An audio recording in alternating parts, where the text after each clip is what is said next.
નમસ્કાર મિત્રો, સ્વાગત છે તમારું ગુજરાત સંદેશ યુટ્યુબ ચેનલમાં। મિત્રો, આજના તાજા સમાચાર વિશે વાત કરતા પહેલા જો તમે અમારી ચેનલમાં નવા છો તો નીચે લાલ કલરનું સબસ્ક્રાઇબ બટન આપેલું જ છે, તેને દબાવીને બાજુમાં રહેલા ઘંટડી બટનને પણ દબાવી દેજો, જેથી મારા આવનારા તમામ વિડીયોની માહિતી તમને મળતી રહે। રાજ્યમાં 24 કલાકમાં 172 તાલુકામાં વરસાદ।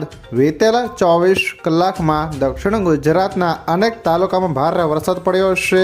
વલસાડના વાપીમાં 7.5 ઇંચ વરસાદ વરસ્યો છે, જ્યારે વલસાડના કપરાડામાં 6.5 ઇંચ વરસાદ, પારડી, ધરમપુર, ઉમરગામમાં 4 ઇંચ વરસાદ પડ્યો છે, જ્યારે જામનગરના જોડિયા, નવસારીમાં 2.5 ઇંચ વરસાદ પડ્યો છે।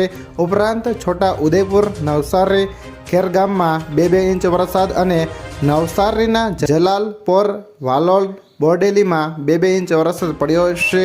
તાપીના સોનગઢ, ડાંગ, ગણદેવી, વ્યારામાં 2 ઇંચ વરસાદ છે અને રાજ્યના અન્ય તાલુકામાં 1.5 થી 2 ઇંચ સુધીનો વરસાદ નોંધાયો છે। ત્યારબાદના અગત્યના સમાચાર વિશે વાત કરીએ તો સોના ચાંદીના ભાવમાં વધારો।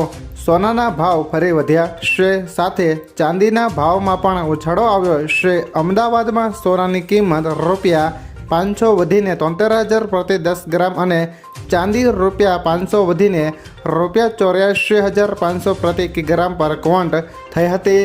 ઉલ્લેખનીય છે કે કેન્દ્રીય બજેટમાં સોના ચાંદી પર કસ્ટમ ડ્યુટી ઘટતા સોનાના ભાવ ગગડ્યા હતા, પરંતુ 1 ઓગસ્ટથી ફરી પાછી તેજી જોવા મળી છે, જેની પાછળનું કારણ વૈશ્વિક પરિબળો છે। ત્યારબાદના અગત્યના સમાચાર વિશે વાત કરીએ તો ગુજરાતમાં વધુ 2 લાયન સફારીને મંજૂરી।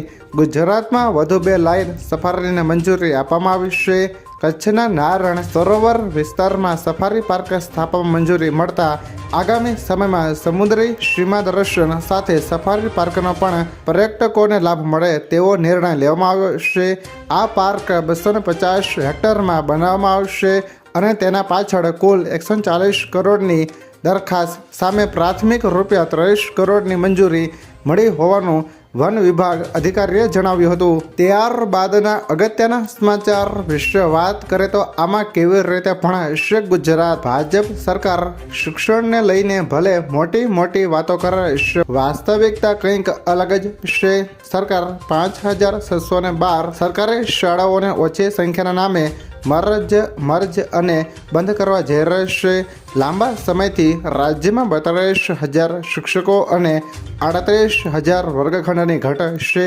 રાજ્યમાં 1,657 સરકારી શાળાઓ માત્ર શિક્ષકોથી અને 341 શાળાઓ માત્ર એક જ ઓરડામાં ચાલે છે। 14,652 શાળાઓ એવી છે જ્યાં એક વર્ગમાં અલગ ધોરણના વિદ્યાર્થીઓ બેસે છે।